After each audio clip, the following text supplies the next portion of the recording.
yang kemarin-kemarin menjadi berita hangat tentang penipuan-penipuan travel umroh. Karena dari segi harga mungkin yang terlalu murah ataupun bahkan harga yang di luar nalar.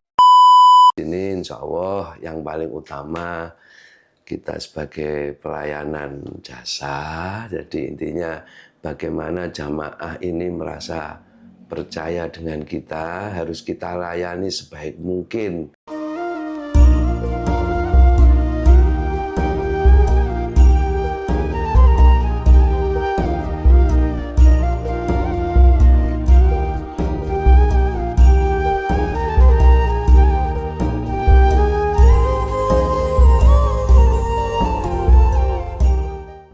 Assalamualaikum warahmatullahi wabarakatuh. Waalaikumsalam. Selamat malam pemirsa semuanya. Kembali lagi bersama dengan podcast Ngopi Ji, Ngobrol Pintar bareng Pak Haji, yang akan membahas seputar ibadah haji dan umroh yang menjadi topik hangat di bangsa Indonesia. Karena di Indonesia mayoritas sebagian besar adalah umat muslim, maka ini terkait isu haji dan umroh menjadi topik hangat yang perlu kita bicarakan pada malam hari ini.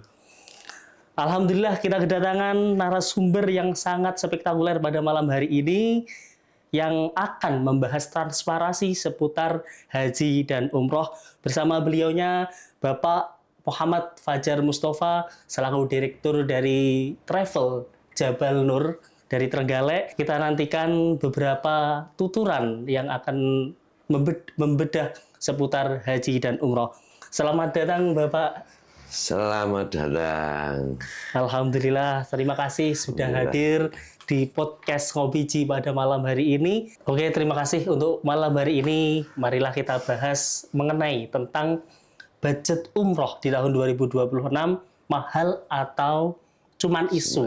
Sebenarnya umroh mahal itu beneran atau cuman isu belaka? Begitu yang akan kita bahas pada malam hari ini. Untuk Bapak, alhamdulillah, untuk yang pertama, marilah kita membahas langsung kepada intinya saja. Sebagai travel, apa saja 3 komponen yang wajib memakan porsi terbesar dalam harga paket ibadah umroh yang bisa ditawarkan kepada calon jamaah? Ya, terima kasih.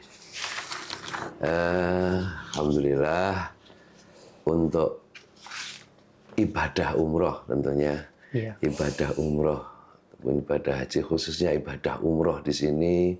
Dari yang pertama ini pesawat, kedua akomodasi, yang ketiga dari sisi administrasi. Tentunya kita bicara tentang masalah visa, masalah paspor, dan yang sekarang lagi ini di Saudi, ini platform digital semua nanti arahnya ke 2030 ini. Ada nusuk. Nah, nusuk ini nanti gabung. Jadi nusuk ini nanti menggabungkan bahwa jamaah ini merasa aman sebenarnya. Sudah jelas aku nanti umroh pakai pesawat apa. Aku nanti hotelnya di mana, itu baru muncul visanya. Gitu. Otomatis ini layanan yang insya Allah mulai dari 2025 ini, jadi semua di Saudi terutama ya, di Mekah maupun Madinah, itu kalau di Mekah nanti muncul nusuk, yang di Madinah kita berkunjung ke makam Nabi, di situ ada Raudhah, sekarang ada namanya tasreh, gitu Mas ya. Iya. Jadi tasreh ini nanti nyambung semuanya, jadi aman jamaah ini mau berangkat tinggal milih paketannya Mas. Jadi di sini umroh ini ada paketannya. Kalau bicara mahal, murah tentunya ya tergantung dari yang dipilih sebenarnya. Oh, tergantung ya, dari yang mereka pilih mau yang paket dipilih apa. Gitu. Jadi yang dipilih tadi ada 3 komponen, ini sudah ke angka 60%, bahkan 70%. 70% dari biaya umrohnya. Dari biaya umroh calon itu. jamaah itu, gitu Mas. Ya. Jadi sudah dipastikan bila 3 komponen terpenuhi sudah bisa untuk Insya melaksanakan Allah umroh. laksanakan umroh, tinggal kita milih paketannya. Di sini biasanya travel ini ada paket ekonomi, Iya, paket ada ekonomi. reguler, Reguler. tengah bahasanya ada yang VIP, Mas. Bahkan sekarang ada yang VVIP. Oh, VVIP itu yang Iya. kelas atas. Yang atasnya VIP, Atasnya ya. VIP. Semuanya dilayani gitu. Semuanya dilayani. Bagaikan raja, Pak. Iya. Semuanya Iya, dilayani. iya. Jadi semakin hari di era digital tahun 2025, apalagi ini mendekati tahun 2026, jadi semua akomodasi proses perjalanan umroh Iya. semuanya via digital semua. Mulai Jadi, dari oh ya, visa, nusuk, dan lain-lain. Karena apabila hotel belum memiliki, tiket belum memiliki, otomatis visa belum bisa keluar. Ya. Ini menjadi jaminan agar jamaah tetap aman selama beribadah. Oke, terima kasih Bapak. Dan untuk yang selanjutnya, ini yang menjadi isu yang sangat hangat di Indonesia, khususnya dengan negara yang mayoritas besar Muslim. adalah umat Muslim, yang kemarin-kemarin menjadi berita hangat tentang penipuan-penipuan travel umroh. Karena dari segi harga mungkin yang terlalu murah ataupun bahkan harga yang di luar nalar. Jadi isu mahal ini bukan murni dinaikkan oleh travel, tapi karena kenaikan biaya operasional yang dipatok oleh penyedia layanan global, seperti halnya maskapai ataupun pihak hotel. Apakah benar begitu, Bapak? Benar, Mas, ini. Jadi sekarang dengan jaminan seperti itu beda dengan mungkin sebelumnya 2 tahun, Mas. Jadi di sini posisinya jamaah ini harus dijelaskan. Jadi posisinya memang di harga ini sangat sensitif, Mas. Iya. Harga ini sangat sensitif. Yang penting kita umroh gitu. Nah, umroh ini nanti harus ditanyakan. Harus ditanyakan. Pertama, berapa hari umrohnya? Oh, berapa lama? Lamanya hari ini Lamanya sangat sama. mempengaruhi, Mas. Di sini yang paling utama biasanya ada 9 hari. Kedua, ada 12 atau 13. Terus ada 16 hari. Nah, ini yang lagi rame ini tiga Tiga waktu ini. iya. Ada yang sampai 18, 20 bahkan 1 bulan. 1 Kalau bulan. negara lain seperti negara Mesir, seperti umroh itu 1 bulan. Nah, tapi otomatis dibiaya. Dibiaya. Gitu.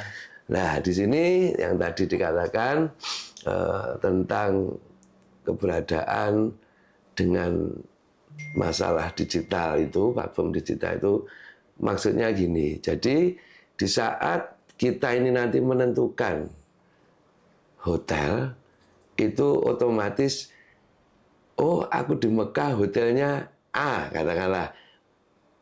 Sekarang jamaah itu bisa melihat, Mas.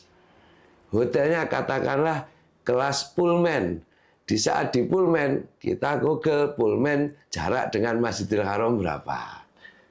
Pastilah harganya pasti mahal. Itu yang dikatakan VIP. Mungkin juga kita radius, yang penting Mas, sekarang saya yang penting bisa ke Baitullah dengan budget sekian. Nah, ini tetap harus kita layani. Bahkan sekarang ada, Mas, seperti jamaah haji. Kita hotelnya ini ada yang naik shuttle, naik bis. Naik bis. Nah, itu bahasanya kalau di kita super ekonomi. Nah, di sini memang nanti kita nggak tahu, terutama di Mekah. Ini sekarang banyak hotel-hotel yang posisinya sudah ada pembongkaran dengan jarak yang kurang lebih antara dari Masjidil Haram 1 kiloan, Mas, di sini. 1 kilo. Yeah. Di sini pasti nanti mempengaruhi, terutama di akhir 2025 ini di kawasan Misfalah, terutama di kawasan Misfalah yang sering kita dengungkan, insya Allah ada kampung haji ya, kampung haji Indonesia ini berada di sekitar Misfalah. Jadi di sini nanti kita nggak tahu, yang jelas standarisasi ini memang bahasanya yaitu tadi ada paket ekonomi, ada paket reguler, ada paket VIP. Gitu.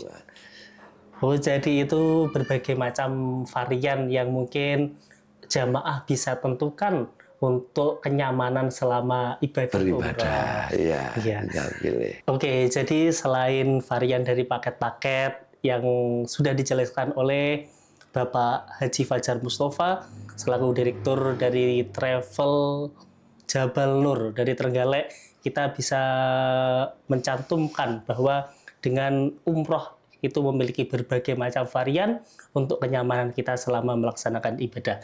Untuk yang selanjutnya, seringkali jamaah tidak kepikiran bahwa dengan biaya segitu kiranya sudah include semua apa saja Iya.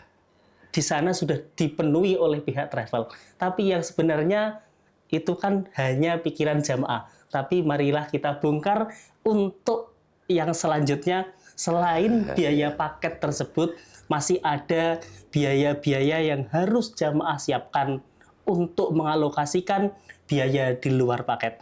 Mungkin bisa kita tahu apa saja Bapak untuk biaya tambahan yang harus dipersiapkan oleh calon jamaah umroh. Oh iya, bagus ini pertanyaannya ini. Iya. Yang sering di masyarakat. Yang mungkin sering menjadi topik. Jadi yang ditawarkan travel tentunya calon jamaah ini harus tahu ada aku itu include di apa, termasuk apa biaya yang saya bayarkan. Yang tidak termasuk apa, contohlah katakanlah yang saya katakan tadi 3 item ini pasti. Pasti ya. Pasti pesawat, dia nggak numpak pesawat, hotel juga kan, administrasi, paspor dan lain sebagainya. Nah ini termasuk enggak seperti perlengkapan katakanlah. Nah seperti di samping seperti ini. Di samping ada koper. Ya. Ini juga variasi mas. Gini ini ada paketan yang katakanlah koper, ada tas kabin, terus juga kemungkinan juga sekarang kebijakan kadang berubah. Ada vaksin meningitis. Vaksin meningitis. Tambah sekarang vaksin polio. Nah, itu termasuk apa enggak?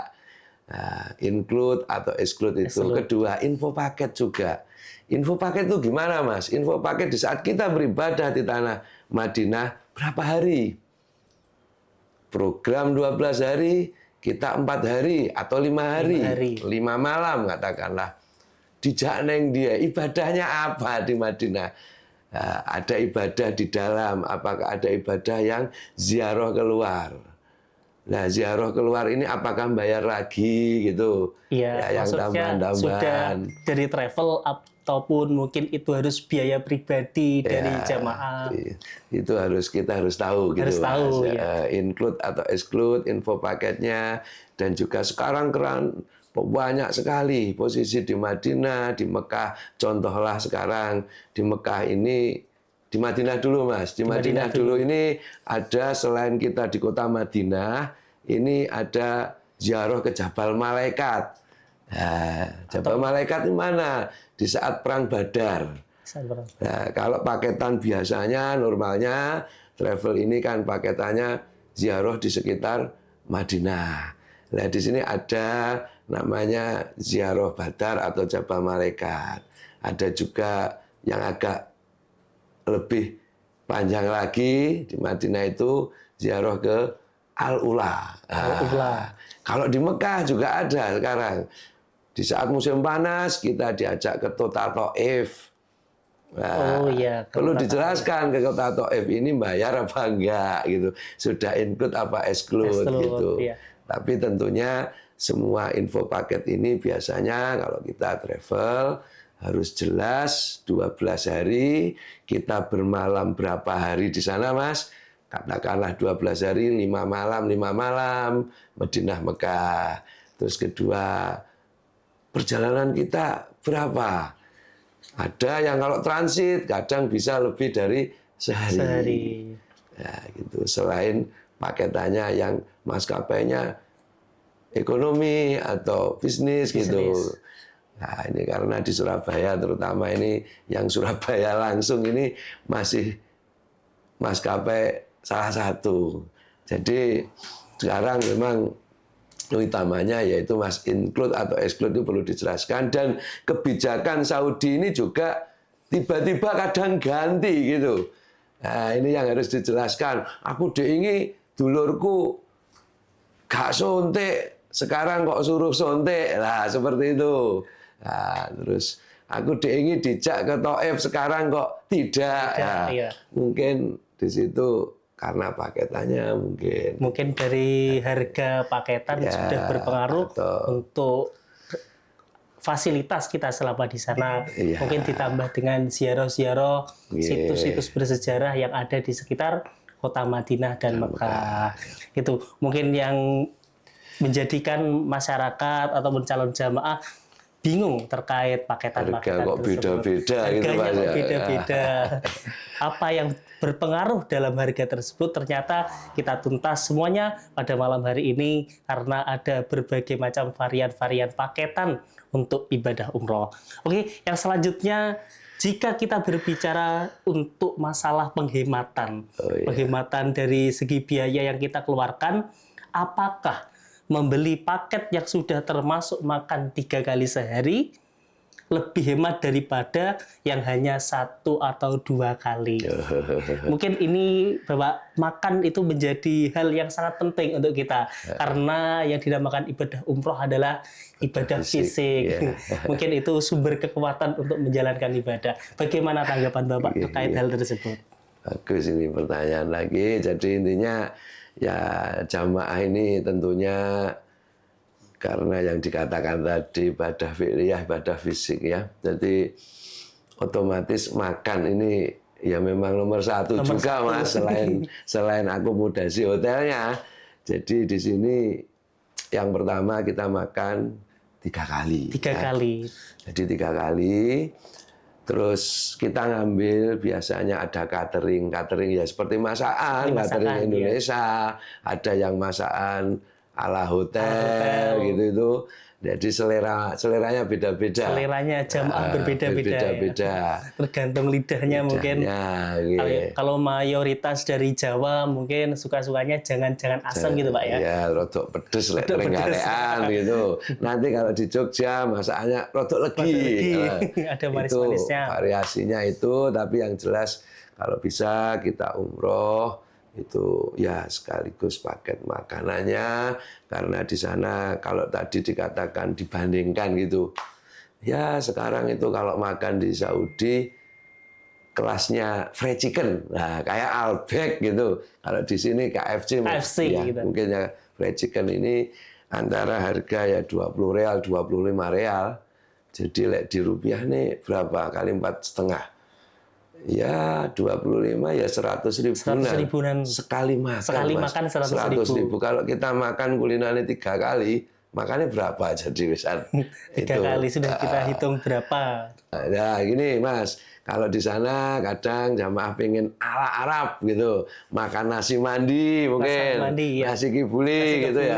Ya itu ada ayam, ada daging, seperti itu harganya tentunya ya melebihi yang tak katakan tadi 25 gitu. Ya mumpung neng kono lah jajal seperti itu. Iya, kesempatan gitu. Mungkin jarang-jarang kalau di Indonesia melihat nasi kebuli. Mungkin di sana bisa menikmati. Tapi dengan varian harga yang mungkin tidak sesuai kita angankan. Tidak sesuai pikiran kita. Mungkin harganya lebih mahal daripada pikiran kita. Iya, jadi kalau kita pikirkan kalau sekali makan ya di sana antara 15 sampai 25 real, jadi antara sekali makan itu kita di angka ya 60.000 sampai 100.000 gitu Mas. Sekali makan. Ya, jadi di sana seperti itu. Kalau di kelas VIP Mas, malah lebih mahal. Lebih mahal itu. Nah, kalau jamaah saya biasanya kalau di VIP itu wes koyo ning surga jadi. Seperti di surga. Ya, buahnya lengkap. Semuanya lengkap. Rotinya lengkap, nasinya apapun, nasi Nusantara, ala Indonesia ada. Ala Arab, ala Asia, itu ada. Kalau yang saya tahu biasanya semacam di kelas hotel bintang 5, kelas jam-jam itu sekali makan 60 real. Sekali kurang makan lebih 60 60 real. Jadi kalau kita makan 3 kali, kadang breakfastnya kan sudah Breakfast-nya jatah. sudah jatah. Jadi kalau kita makan pakai 3 kali ya, dikalikan sendiri gitu. Dikalikan sendiri berapa Sekali itu nanti? makan 60 Sekali real. makan Ya. 60 real. Ya, lengkap Mas itu. Wes. Semuanya ada. Itu untuk berbagai macam varian-varian terkait untuk pelayanan jamaah selama di Mekah dan Madinah. Jadi untuk makan para pemirsa itu sudah menjadi tanggung jawab dari travel karena itu menjadikan sumber tenaga kita untuk melaksanakan ibadah. Dengan banyaknya travel-travel yang ada di Indonesia, mungkin kita harus bisa jeli dalam memilih travel-travel yang mana yang harus kita pilih untuk kelancaran dan juga kenyamanan kita semua dalam melaksanakan ibadah umroh di Mekah dan Madinah.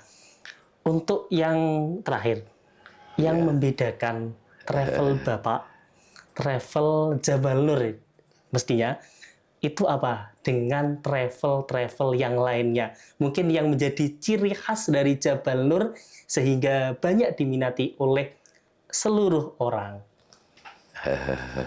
Iya ya, sebenarnya Jabal Nur ini kalau travelnya berawal dari KPIH, Mas. Jadi kita memang sudah dari tahun 2003, Mas. Sudah lama ya. Sudah 2003, jadi kita berkecimpung di haji ini, berkhidmat di masalah haji dan umroh ini sekarang 2025 ya. Iya, Jadi 2025. sudah 23 tahun lagi.